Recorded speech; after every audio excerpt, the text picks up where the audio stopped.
PGA. Kirby Smart, I cannot play the fool. Back to back, we did not come to lose. Back to back, like we got something to prove. Pay your dues, dog nation on the move. What's up? We're doing a little bit different around here. We ain't gonna play. We ain't gonna play. Shut up and grind the tape. The tape. We ain't gonna play. We ain't gonna play. Them dogs in your face. Let's grind. We ain't gonna play. We ain't gonna play. Shut up and grind the tape. Shut up. Let's grind. We ain't gonna play. We ain't gonna play. Them dogs in your face. Shut up and grind. Let's grind. Grind the tape, bro. Grind the tape, bro. Grind the tape. The Shut tape. up and grind. Let's grind. Grind the tape, bro. Grind the tape, bro. Grind the tape, bro. Shut up and grind. Grind the tape, bro. Grind the tape, bro. Grind the tape. Shut up and grind. Grind the tape, bro. Grind the tape, bro. Grind the tape, bro. Shut up. Do anything you want. I ain't got no problem with it. I promise you that shit. Listen to the words. Garbage, a joke, clown acts, pisses me off. No, come find me. No, come find me. Listen to the words. Come find me. Garbage, a joke, clown acts, pisses me off. I ain't a hard guy to find. I promise you that shit.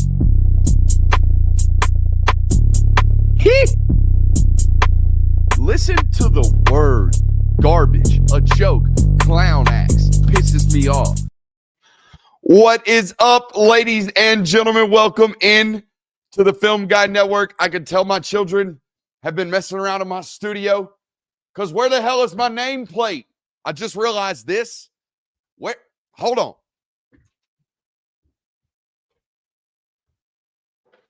Oh!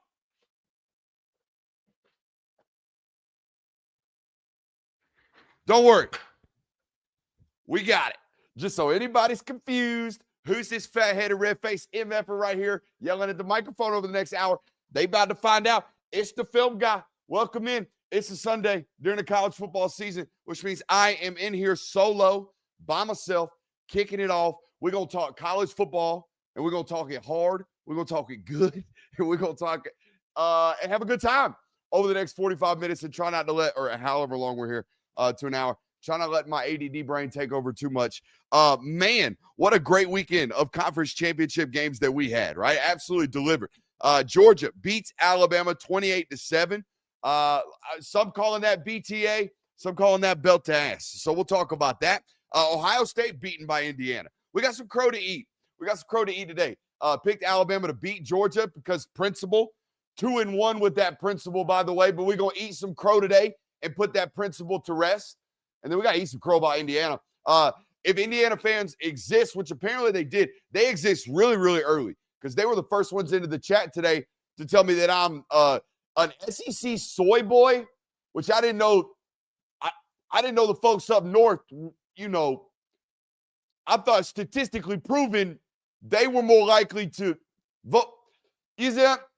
We got Indiana fans in the chat today. We're going to eat some crow on that one. If y'all don't know me, like, I am not one that's going to sit up here. Like, I don't gloviate and boast when I'm right. I just come in here and talk ball. So I'll sit here and wear darts. Like, we'll sit here and stand in the filth and stand in the paint, as we say, and get dunked on by folks that want to say, ha, ha, nah, boo-boo, Brooks was wrong. But we're going to talk ball today. We ain't going to spend too much time doing the ha, ha, ha, look at Brooks, he's an idiot. No, we're just going to talk ball, all right? Just like we don't spend 10 minutes talking about ha, ha, ha, look how great of a football analyst Brooks is when he's right, all right? So we're going to talk ball, and we're going to talk it really, really well. What a weekend, right? College football rankings selection show at noon today.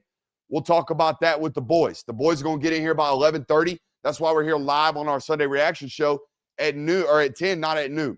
Okay, so we have that today at noon. We will talk about the Big 12 championship game. We will talk about the ACC championship game. We will briefly take SideQuest into Tulane and JMU. We'll do all that good stuff. But for now, until the end of these notes, it's me, and we're going to talk some ball. Hit that thumbs up button. If you are new to this network, welcome in. All right, if you are in the chat right now, I need you to fire off. I need you to hammer in the chat. I need you to hammer the thumbs up button. The reason being, we are at 10 a.m. today, okay? Most people, by this point in the season, it's December 7th. Most people of the almost 90,000 that subscribe to this network, most people have already like scheduled their Sunday to wrap it up at noon with Sunday Reaction Show. Some of those people might not follow me on Twitter. They might not have gotten the alert that said we were going to be here at 10 today. So I need you to hit that thumbs up button, okay? I need you to fire off in that chat. I need you, the audience, to put us in front of as many new people as we can humanly possibly get in front of. Let's get after it. SEC championship game, Georgia wins 28-7. And man, what a domination defensively for 4 quarters that football game was. -3 yards rushing in that one. 3 sacks, pressure on every single passing down. Every single passing down. Now, you should know that I got home last night about 9 o'clock. I got done watching Big Ten football by about 11:30.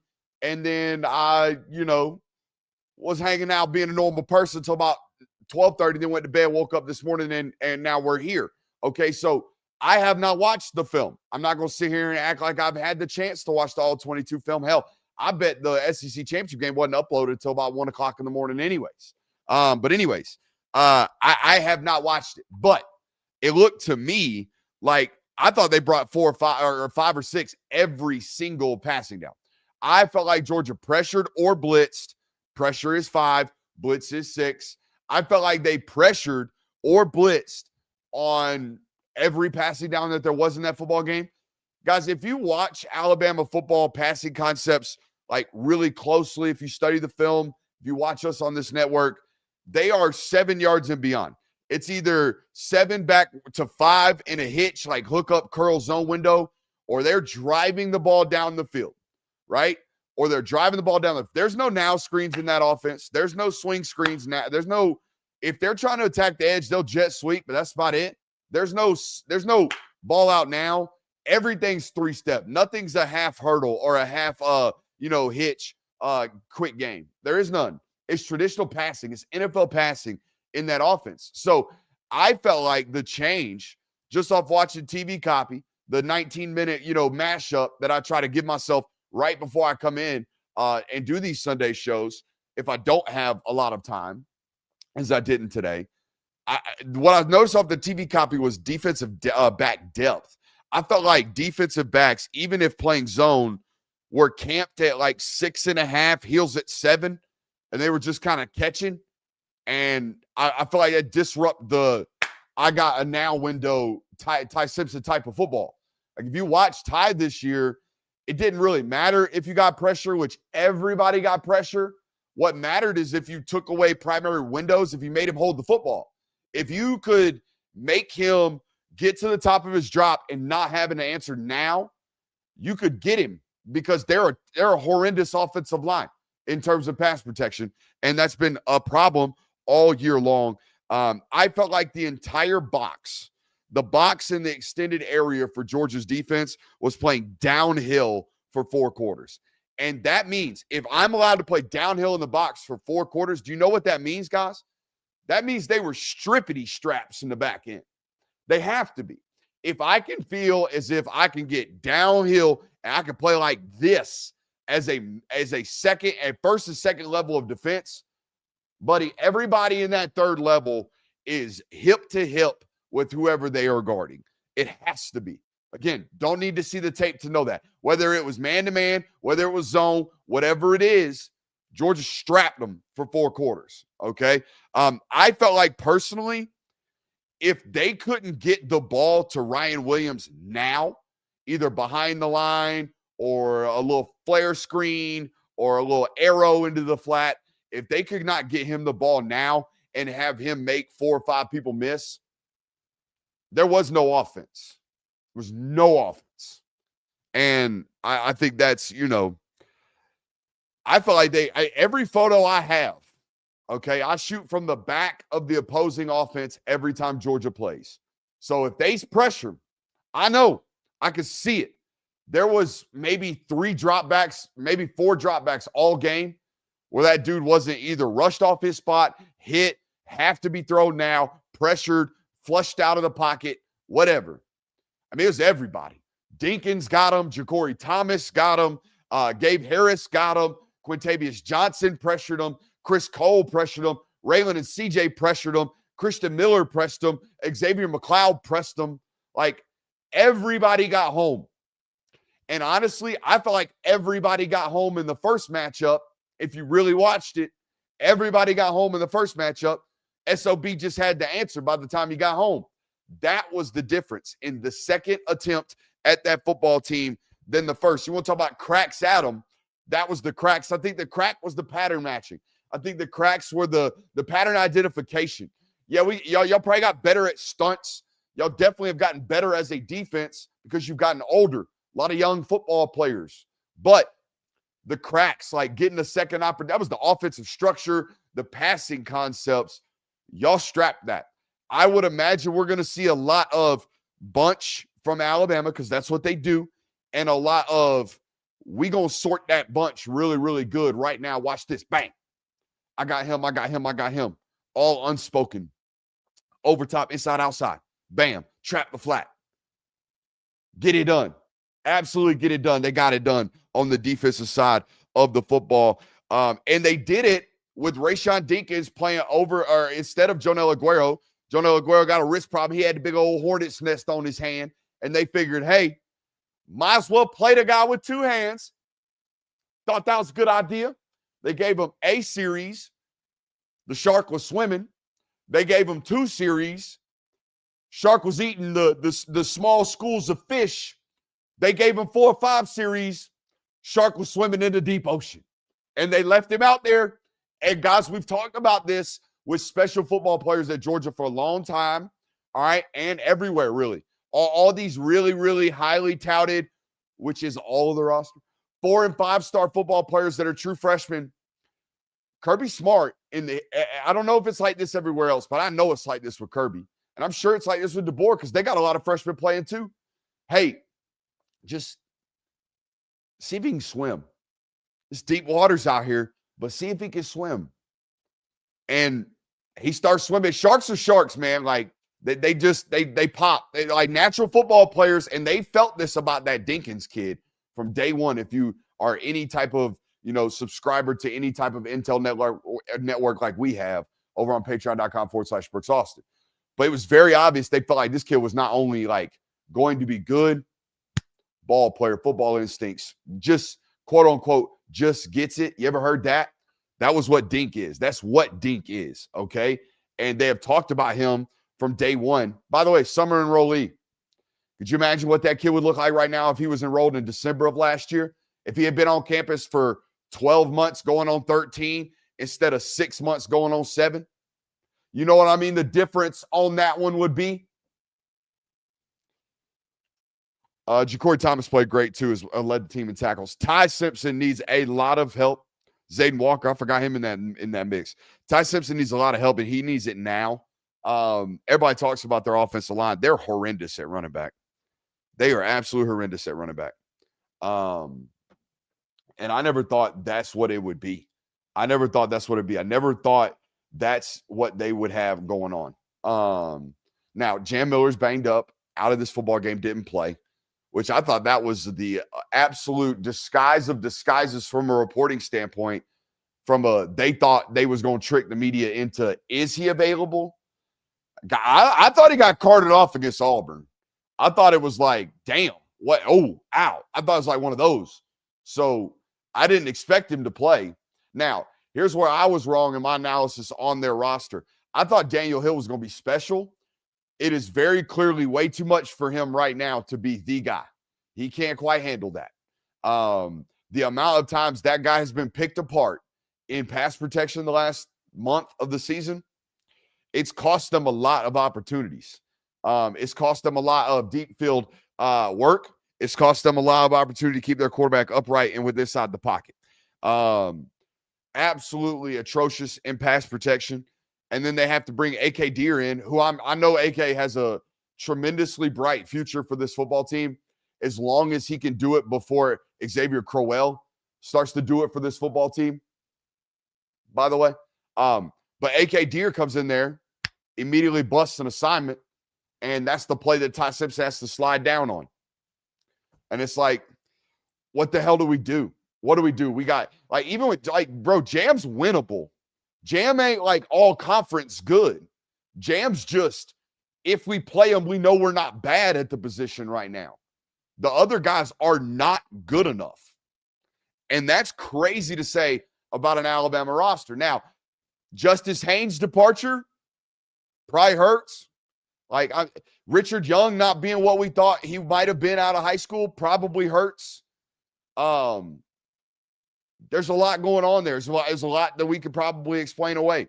But, not good enough. Not good enough at all right there. I know they're a banged-up football team, and we're going to talk about that at the end of this because both teams were. But that offensive line is not good enough either. No, offensive line is not good enough either. I thought Jeremy wasn't really himself. Body language pregame was laborsome. You know what I mean? I thought he was not himself apart from that one screen pass that he took to the door. But they weren't like, guys, that is a guy they lean on. They use him in every form and facet. They used him like a standard, just JAG, just another guy, wide receiver yesterday. That's not who he is. It's not who he is at all. So I don't think that's, I thought they covered Horton. Did Isaiah Horton create a yard of space on Saturday? I don't know. I don't know if he did. Everything was hard. Shit, they had a 91-yard scoring drive that a third of which was personal fouls and pass interferences and DeMello Jones being from Swainsboro and being a dog. You know what I mean? Like, hey, look, somebody else highlights like, do you pull him? Hell no, he's strapping. Hell no, look at him. He playing ball. Hell no. Let it be a dog. Because you're going to wonder, man, golly, that 195-pound safety sure does stick his nose in the run game. How's Kirby Smart get those guys to do that? They're lunatics. They're crazy people. All of them. Everybody who's ever played defensive football in the SEC ain't no bitch. So if you say something cross, they got to get up in your face. That's just the way it is. I'm sorry. Now, you pull him off to the side. You yell at him. You MF him on national television. You slap him on the butt and say, go get him, boy. Come on, man. Let's go. Go get him, boys. Go. Come on. You know what I mean? We need it. We need that anger. We need that aggression. That's the only way we end up doing to Bama what we did to them as a defense. And I'm saying the collective we as a football brain and a football mind here. -3 yards rushing, over 4 quarters. 8 of 11 offensive possessions from Alabama concluded in 4 plays or less. My Lord. My Lord. Georgia's offense. Let's talk about that side of the ball. I first and foremost, I think Alabama's defense is great. I think we have 2 really, really great defenses in Ohio State and in Oklahoma. And I think we got 3 great defenses in Indiana, Alabama, and Georgia. And I'm teetering with Notre Dame here. I'm teetering with Notre Dame. They're in that classification, okay? But I thought Alabama did everything that they could defensively to at least stand in and continue to take punches. But how many times can you get punched in the face? How many times can, and that's the problem with Georgia's offense. Georgia's offense may not be bells and whistles. It may not be able to score 40 against one of these defenses I just mentioned, okay? But no matter what, you got to stand there for 4 quarters to get punched in the face. And 41 carries against I think they're a great defense. And they're without LT Overton. And we're going to talk about that in the end. I'm not looking away from injuries, guys. We're saving injuries for them. And we're not even going to save the whales, but we're going to talk about these injuries. But what was I talking about? 41 rushes. You got to stand in. You got to stand in against those body blows for 41 carries and 141 yards. That's what it was. It wasn't always pretty, but it was physical. And when you are that dedicated to running the football, when your quarterback is involved in running the football when you get that many cracks at it because your defense is playing that great. Eventually, you're going to spit them. Eventually, you're going to start spitting runs. 19-yard run from Nate Frazier. 18-yard run from Chauncey Bowens. 17-yard run from, Nate Frazier. Oh, here's 9 yards from Josh McCray. Oh, now they moving the ball. Now it's 14 plays, scoring drive. You know what I mean? Like that is the hard part about this football team. Obviously, stopping the runs hard enough when they have an offensive line like that, when they have ball carriers like that, when they have a quarterback dedicated to run the football zachary like that. It's hard enough to stop the run. Then we start talking about this extension of the run game, right? We start talking about all that, Zachariah Branch, all that screen pass, all that work in the flat. And now we start to do this, and we keep getting done to this. You know what I mean? Like, we talked about it on the Thursday show going into this week, and we simplified it real easy. Got to do this. Got to stretch them. Got to make them play the 53.5, right? And then you start punching them. Then you can start punching them in the mouth. Well, they opened with, like, we going to get downhill at your face. And then it was like, good luck with this, too. And then it was like, oh, here comes the fake screen. We call it Fox around here. Lost and lucky. There's 20. You know what I mean? Like, it's hard. It's hard to stand. And then they start capitalizing, right? Like, I thought that wasn't necessarily like, oh, wow, look at all the yardage Georgia put up on Saturday. No, it was, look at the play calls in the red zone. My God, look at the situational awareness from the offensive coordinator up in the box. Guys, they block a punt. Shout out Cole Spear. They block a punt. Shout out Kirk Benedict. They block a punt. Shout out Cash Jones. They block a punt. And guess what? 3rd and goal, 23 personnel. Josh McCray at the eye. Rob at King fullback. King is offset, strong side. That's what we call that. Okay. Y'all don't even know I formation football anymore, let alone split eye. Okay. We got King right, Trey out of 23 personnel on 3rd and goal. They loading up. They think run. They go Rob right into the flat. I mean, he was going to be so butt naked wide open if he didn't fall. He damn near tripped and fell and was still naked. He would have been butt slap naked open had he not fell. Tremendous play calling right there. But not only that, guys, they get an interception from Dalen Everett. Ball at midfield, right? Ball at midfield. How about 14 plays, 7.5 minutes, 7 minutes, 44 seconds if my memory serves. Walked it on them. And the more and more I watch football, I don't know about you guys. Of course, hey, hats off to the run game. Hats off to the quarterback. Hats off to the offensive line. Hats off to the offense when you go 14 plays, 65 yards. But also, hats off to the defense. You made them go 14 plays. You must have been doing something good to at least keep them in front that long and make them just. But really, shout out to the coordinator. You stacked 14 positive plays, big dog. Hell, maybe overcame some negatives in the middle of that. Maybe overcame some 2nd and 12s. Maybe converted on some 3rd and 8s. Hell, elite, right? Like, hey, great play call after the punt. Defense gave us short fields, 21-yard, bang, touchdown. Great job. But really, that one's 14 plays after a pick, 7.5-minute drive, up 14-0, 8 minutes left in the second. They ain't moving the ball.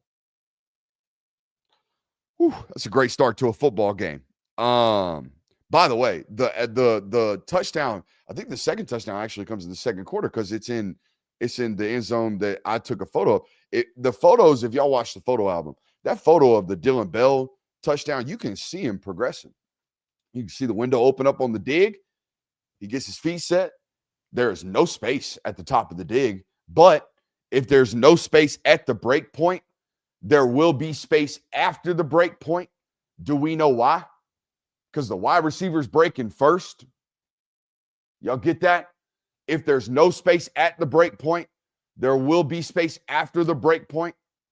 All right, so that's what we got to know as quarterbacks, especially in the red zone. He gets his eyes on it, sees no space, sees it even leaving. Wham! Immediately rips it into the second window. Touchdown. Georgia up 14-0. And then it's just, hey, how can we finish this football game off? Beautiful rip. I think that cut, we've talked about it all year long. Gunnar is tough as shit, man. Tough as shit. I don't think there's a football team that's hit him harder. Texas last year. I don't know if there's a football team that's hit him harder for 4 quarters than that, though. That dude. I mean, there's a play. There's a play. I don't know what point in the game it was, but there's a quarterback running. Tim Keenan, full sumo, like all limbs stretched out. I ain't gonna touch a thing on the ground. I'm gonna let all 340 land on this kid's left shoulder. And Gunnar kind of like, you can see him grimace on the ground. And then he does this thing where he almost does like an up down. Like when he's hurt, you can see him kind of grimacing, and then he'll pop right up, and then it'll just kind of run to the huddle, and it's like it didn't exist. Like it didn't happen. Tough ass dude. Like I said earlier, I felt like Alabama's defense did everything they could, just got left on the field way too long. Let's talk about injuries, because this is real. Okay. This is real. I'm going to read off some names. And I think all of these names that I'm about to mention, and correct me if I'm wrong, tell me if I'm wrong, Alabama fans. Add names if I forgot them, because I'm sure I did. Add names if I forgot them, I'm sure I did. LT Overton, Noah Thomas, Ethan Barbour, Kyron Jones, Jam Miller, Josh Cuevas, Drew Bobo, Jordan Hall, Kelby Collins. Those are 8 football players on both sides of these rosters that I think were at some point either starters or like in the rotation, like meaningful football players had to have them. Like they're in our rotation. They're part of our game plans. Gone. That's not to mention all the dudes that were out there biting the towel, playing through injury. Okay. I mean, a plethora of football players going through football injuries. Like they're warriors. They're out there banged up football teams. And I don't know if you watched not only Kirby's post-game press conference, but his entire post-game circuit. I don't know if you watched this, but you need to be worried if you love that football game. If you love the SEC championship game, I do. I love covering that football game. I think it's a beautiful venue. I think it was great and beautiful at the Georgia Dome. It's awesome at Mercedes. It is one of the best college football games that there is. And I think they might be getting rid of it. I don't know if y'all paid attention, but Kirby obviously talked about they're going to 9 next year, right? That was Alabama and Georgia's 9th conference game this week. And they played them in a row, most of them, okay? Maybe they got a week off. Maybe they got Charlotte. Maybe they got Northern Illinois. It doesn't matter. But they ain't going to get them next week or next year. It's 9 straight. Hell, if they keep the conference title game next year, you got to play 10 straight. You got to play 10 straight weeks. Maybe you got a non-con the last week of the season like Georgia does. You get Georgia Tech. But most of you guys, or South Carolina, Clemson, most of you guys, if you go play for a conference title game, you have to play 10 straight. Right now, we already got 9. All right. If you play in a conference title game. And right now, we're going to ask Alabama, the conference championship game loser, to not only lobby their ass off to go play in a college football playoff, and they're going to have to lobby their ass off. It's not guaranteed at 12 o'clock that the regular season number 1 seed is an automatic get in to the college football playoff. So not only are we asking these guys now, go play 9, go play a 10th. If you lose in the conference championship, there's a chance that you have to lobby to even get in. And by the way, you're going to have to play 17 football games because we have 12 regular season games, okay? 9 of which are now conference games. You got to go play a conference title game. And then you have to go on and play a college football playoff. By the way, almost guaranteed to be expanded to 16. We don't have rosters built for this type of retention or type of beatdown. Roster maintenance cannot survive these wars. So you better be either lucky or have the baddest warriors. That's it. At least down here. Now, look, it's awesome. It's awesome that Ohio State gets to sit Carnell Tate and Jeremiah Smith against Rutgers in the middle of December. That's awesome. That shit ain't going to happen in the SEC. That's not what's going to happen. You don't get to sit starters against Mississippi State until you earn the right to beat the shit out of them. But they can still beat Arizona State, the team, by the way, that beat that beat Arizona State, the team that beat Texas Tech, the team that BYU's coach said is the best football team in the country. The worst team in this conference. Maybe Arkansas, you might want to argue. The worst team in this conference that, by the way, still has NFL football players and still has big physical football players and still has world-class athletes and still has players that couldn't play at other SEC football programs that now can play for them. By the way, they beat Arizona State. They're awful. Everybody laughs at Mississippi State. They're good. So we're not comparing. I don't even think we're comparing apples to oranges. I think we have a conference that has apples. We got a conference that has 5 oranges and a bunch of freaking limes and lemons. That's what the Big Ten is. The Big Ten is 5 really good oranges, maybe 6, depending on whether or not Penn State gets their shit back together. And then, they're an 18-team conference, 12 lemons and limes. So, yeah, y'all play 9 conference games, and the SEC's about to. But there's a good chance that 7 of those 9 games are against ranked opponents. That's insane. Sure, there's a lot of people in the chat wanting to make fun of Bama Brooks for picking Bama. Thankfully for me, that type of football analysis gets to end on that one, I think, right? Like the last 3 times these football teams have played, I've come to the microphone and said, hey, look, I think Georgia's a better football team, but it doesn't matter. It does not matter. It never matters. I'm just going to pick Bama. I'm just going to pick Bama until I feel like that analysis doesn't count anymore or it doesn't matter. And I'm not saying all the demons died yesterday. That's not what I'm saying. But they whipped that ass. They put belt to ass for 4 quarters. Not, hey, we won by 14, but it was a pick 6 late in the national championship game. No. They put belt to ass. That was the first time in a football game in my lifetime that I watched that Georgia was up 21 points on Alabama. Never had. Hell, I don't even think they'd had a 2-score lead apart from the pick 6 in the national title game against Alabama in my lifetime. Normally, it is Georgia crawling themselves out of a hole, trying to figure out how to get back against Bama. So that right there, that's impressive. Now, I'm wrong. Ha, ha, ha. Nana, nana, boo-boo. Again, we opened the show telling you, I don't take big, long, joyful victory laps when I'm right. I'm not going to sit here and wallow in my sorries or what do you call it? Wallow in my self-pity because I was wrong. I was wrong. And I'll get to go cover the Sugar Bowl because I was wrong. Dang. I'm assuming it's the Sugar Bowl.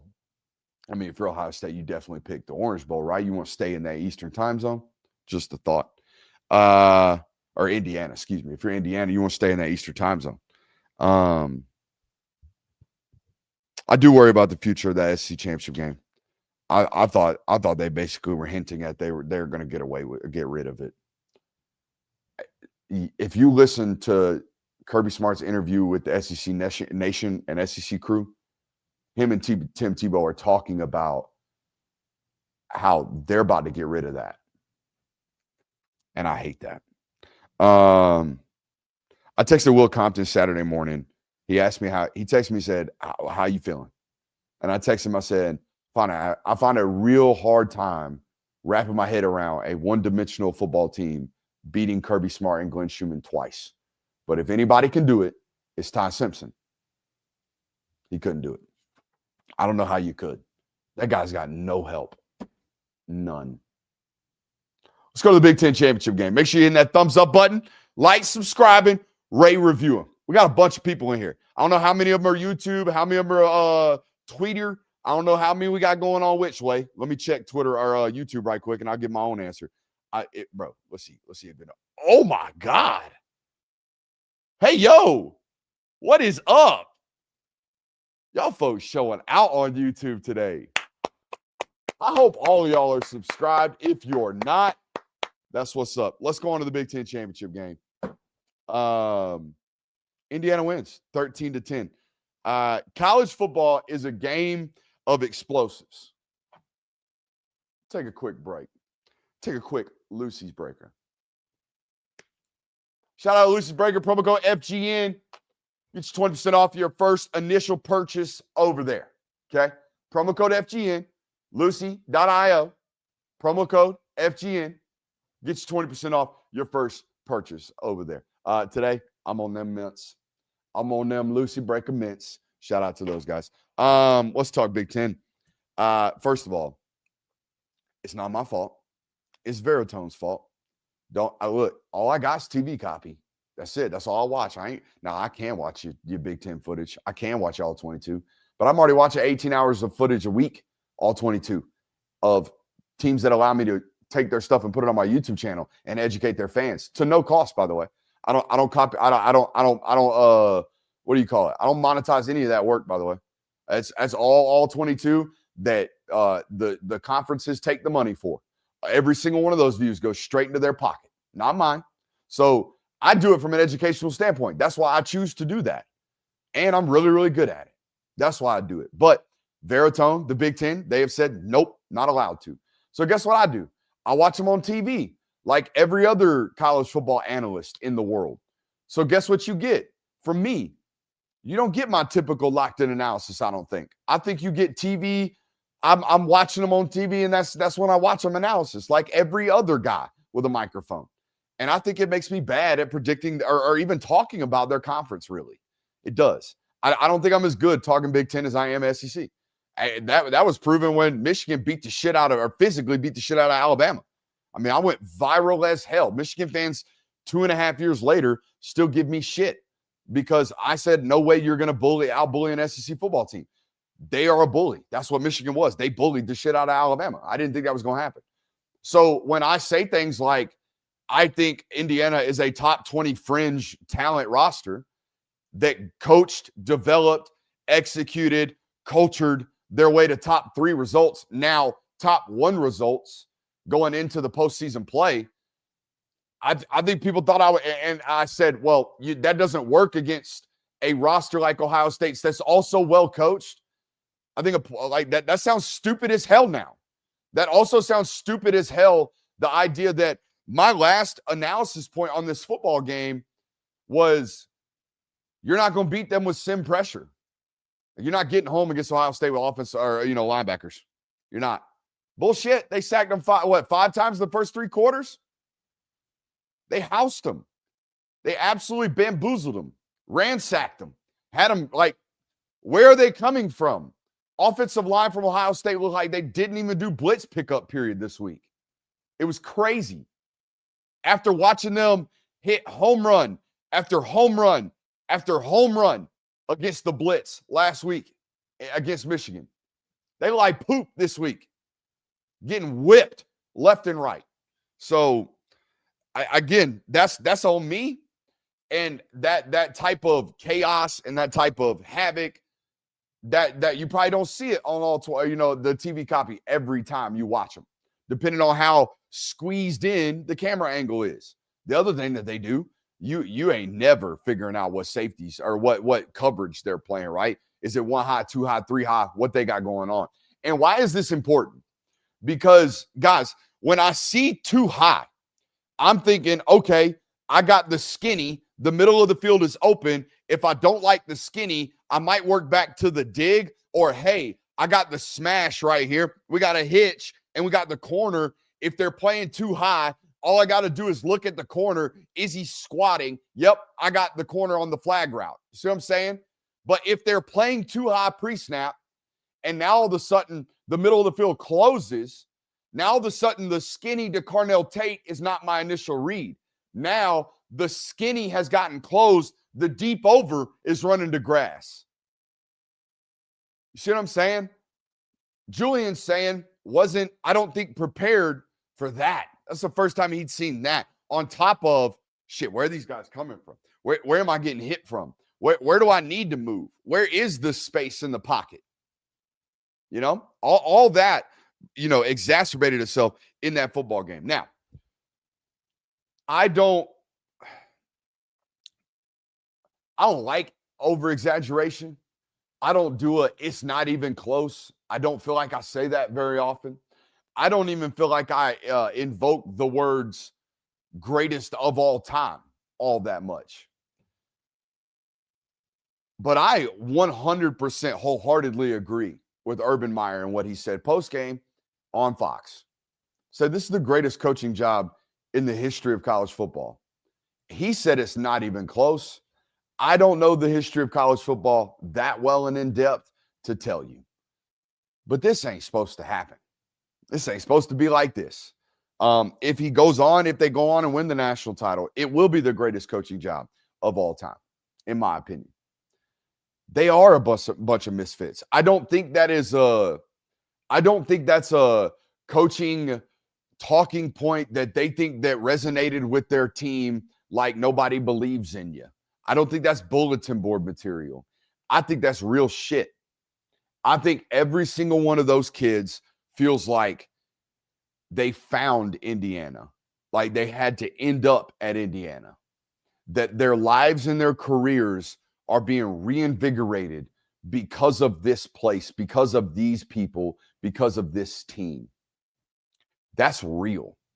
That type of stuff has you overcoming tremendous talent deficiencies because they have them. There's no doubt about it. They are not, guys, if we ranked talent, if we rank talent in this 12-team playoff, they will be 7 or 8.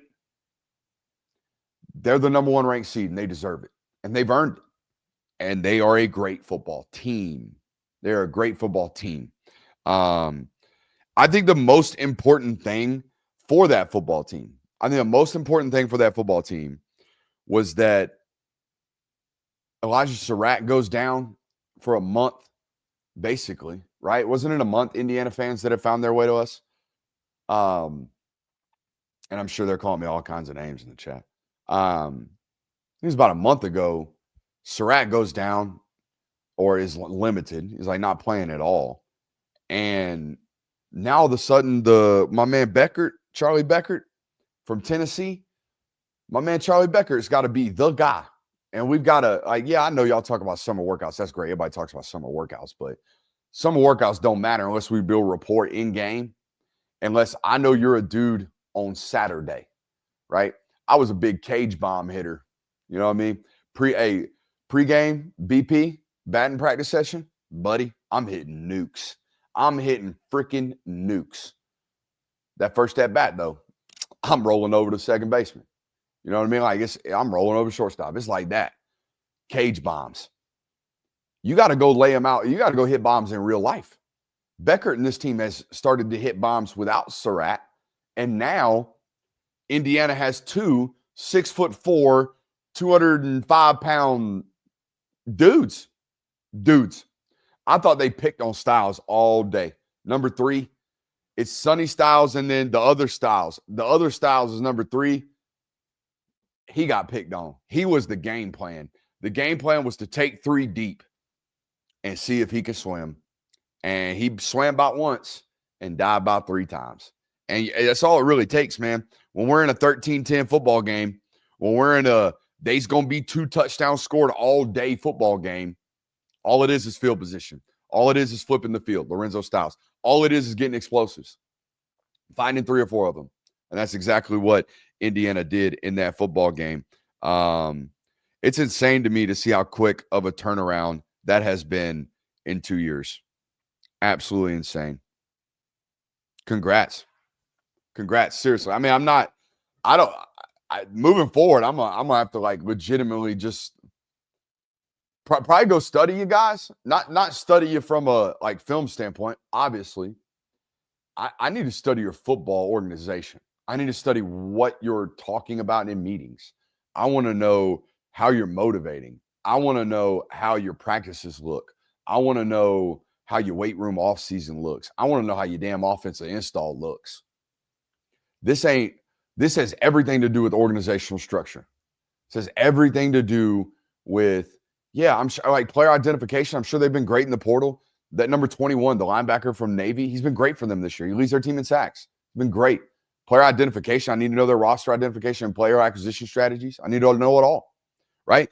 And here's what I'm going to talk about before I go into the Big 12 championship. I think it is so good for college football that a program like Indiana can rebuild it off of culture and coaching instead of, I'm going to buy a conference championship. And I'm not saying that Texas Tech doesn't have culture. And that's not what I'm saying. I'm sure they do. I'm sure they have lots of culture. I'm sure they've got $35 million worth of culture. But I think it's bad precedence for college football that we're going to talk about Texas Tech and their rise to this, and we're going to talk about it, and it's going to be awesome. And SIG's going to be the story about coaching and player identification and development and team-oriented football and all that good stuff. And most people with billions of dollars are going to look at Texas Tech and go, I'll do it that way. I'll just go buy. I'll go spend $18 million on 18 players in the portal, and we'll just win the Big 12 that way. I don't like that. I don't think that's good precedence. But you know what? Maybe all that does, and we'll talk about it in Big 12, and these two teams face up. All it did was piss off the crumble cookie guy, I guess. He got all sugared up and was like, here, $200 million or whatever it was, right? All Cody Campbell has done is make other people want to do this, and I guess that's good.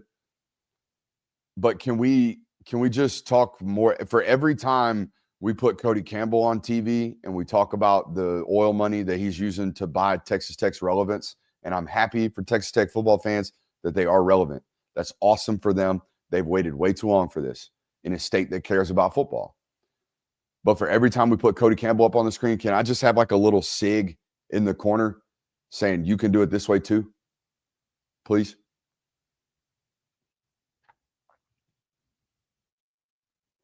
Like Notre Dame's built off of execution and culture, and so is Georgia. Execution and culture. It's football. You have to win that way.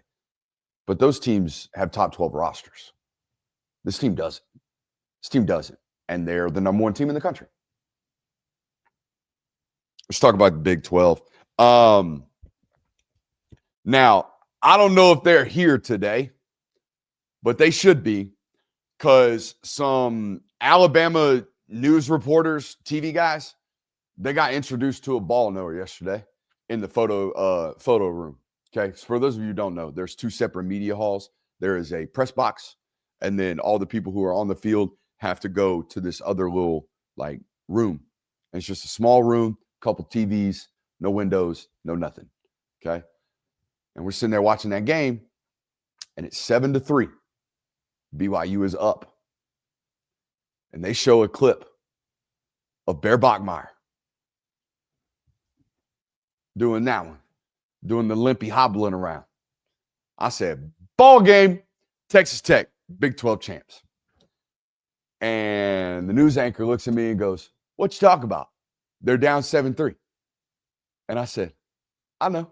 And I got up and I walked out. I don't even know what the final was. Didn't need to. I know what the final was. I don't have it off the top of my head. I went back and watched TV copy today. It's the same football game.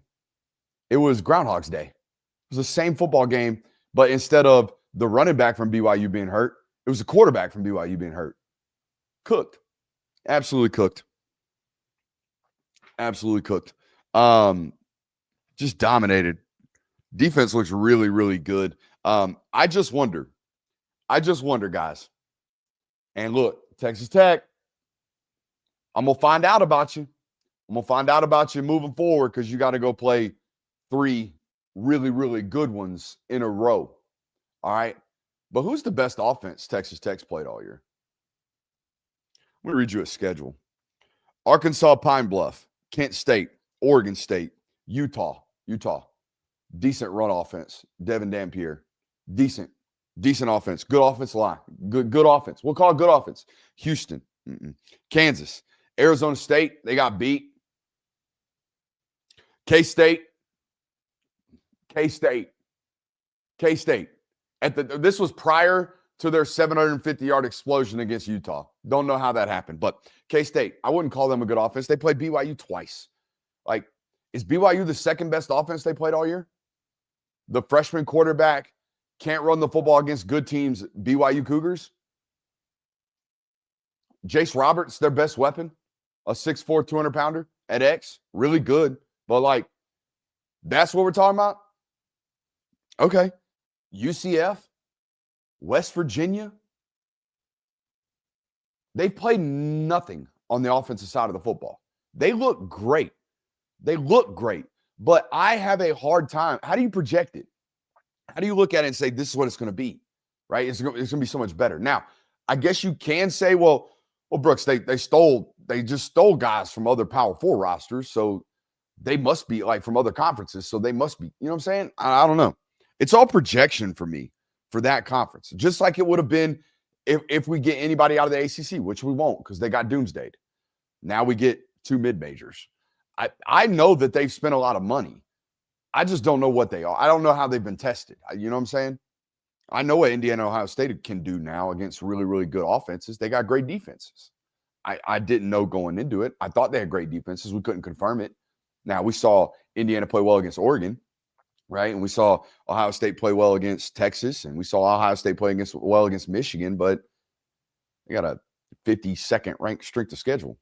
So I don't really know. You know what I mean? We'll see. I think it sucks for BYU, but guys,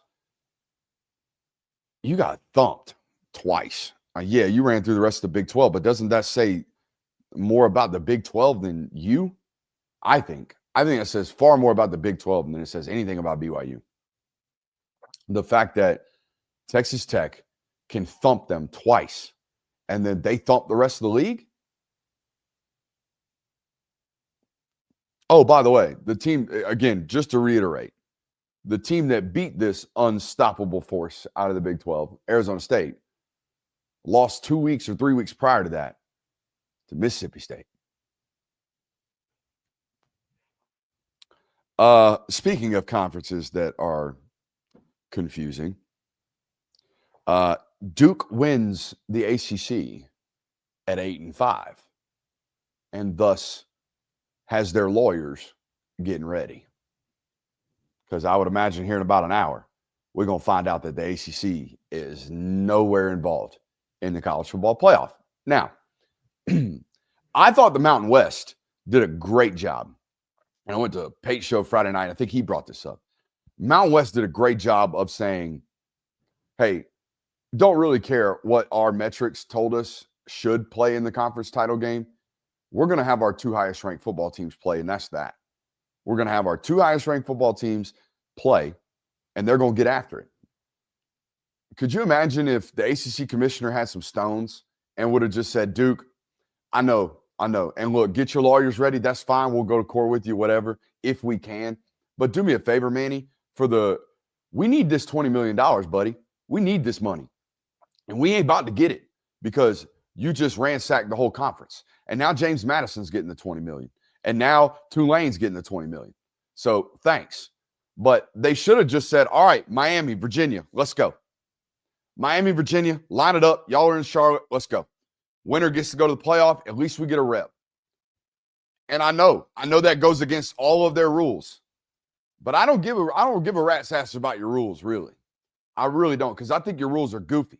I think your conference alignment is goofy. The fact that you have 17 conference members, the fact that Virginia had a loss to NC State that didn't count for a conference loss, the fact that your conference title game should have been SMU versus Virginia, but because Cal, the Atlantic Coastal Conference member Cal, beat SMU at 3 o'clock in the morning, that's what y'all got in the conference title game because of some tie-breaking system that ranks strength of schedule that put a 7-win team in your conference game. Y'all get what you get. I'm sorry. If Miami gets screwed today, y'all get what you get, which I think is way easier. Honestly, I'm not giving my takes yet. We got a whole show coming up with the boys. I think it's a whole hell of a lot easier for that college football playoff committee to tell Alabama they're not good enough than to do it the other way around, than to leave an entire Power 4 conference out. I think that's way easier. I think it's also for competitive balance, which I don't even think it's not competitive balance. We're going to get 2 mid-majors in no matter what because the dumbasses wrote the automatic bids in for the 5 highest conference champs. But you get what I'm saying. I think it's way easier for the committee to tell us you got trounced and you lost to Oklahoma and you lost to Florida State and you can't run the football and you're one-dimensional, you need to go home, than it is for them to argue and sit there and say head-to-head doesn't matter. And they don't have to do the head-to-head doesn't matter if they just bump Bama out. Bama getting beat the way that they did made that way easier for the committee if that's the route that they choose to go. Now, Greg Sankey will burn it to the ground. Greg Sankey will burn the college football playoff to the ground if the number 1 regular season seed in their conference, the almighty SEC, doesn't get into the college football playoff because they dared to play in their conference title game and not look good because guess what? They're a shell of themselves right now injury-wise. So they're going to absolutely go irate if that's the case. Duke won that football game, by the way, because the turnover fairy showed up. And that's about that. You know, they had 2 picks on Morris. They could actually run the football. You know, the first matchup between those two was rather lopsided. Virginia outgained Duke by over 250 yards, I think, in that first matchup because Duke was one-dimensional.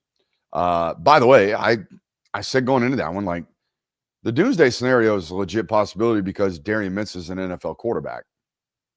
He is. And they paid $4.5 million to make sure that he is a Duke Blue Devil. And that's awesome. Let's look at some super chubs right quick. Here we go. Greg Byrne and Greg Sankey made the call. Pitchforks and torches ready if they keep us out of their playoff in reward game. Always roll mother effing Tide. Shout out to Rodney. I think you're right. I don't think there's any chance that they're leaving an SEC team like that out. Thanks for all you do, certified ball knower. Hey, appreciate you, my guy.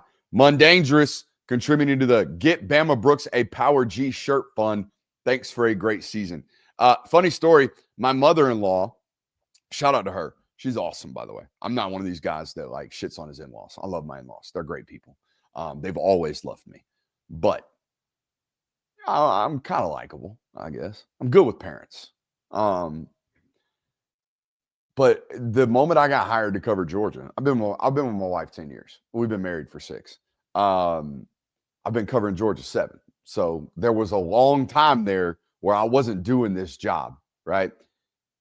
And I didn't go to school to do this job. So nobody knew that this was in my path. This was just a path that I forged for myself.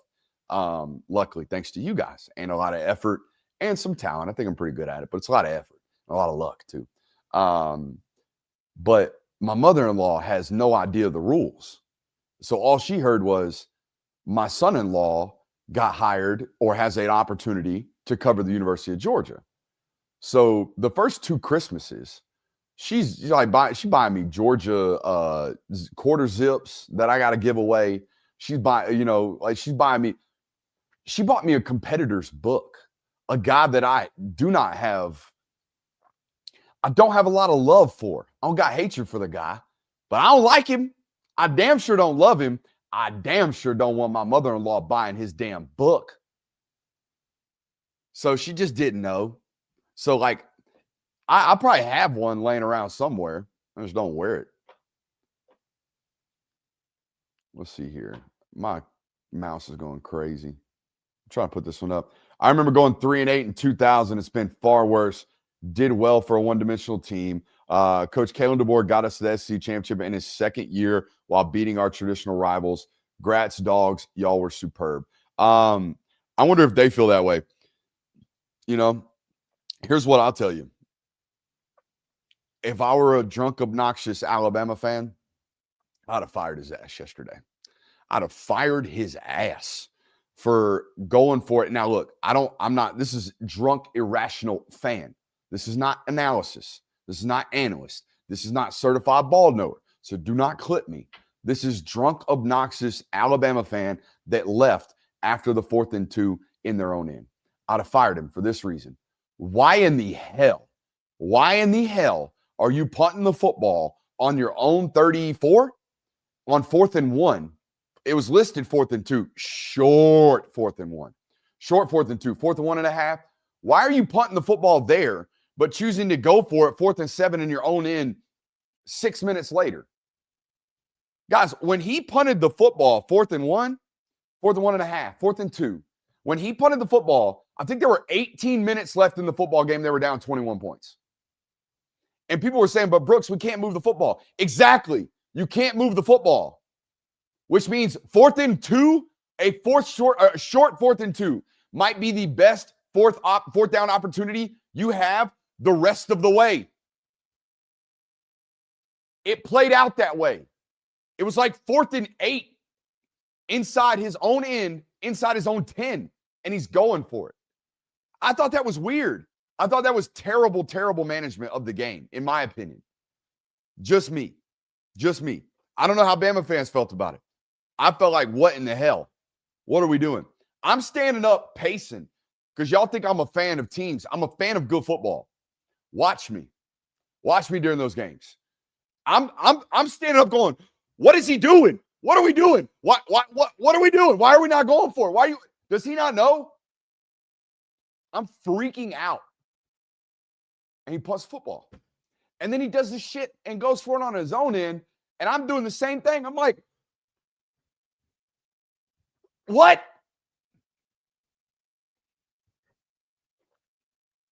Finally found a fit at Star, says Flake Hater. Buddy, Jonah Aguero's played great.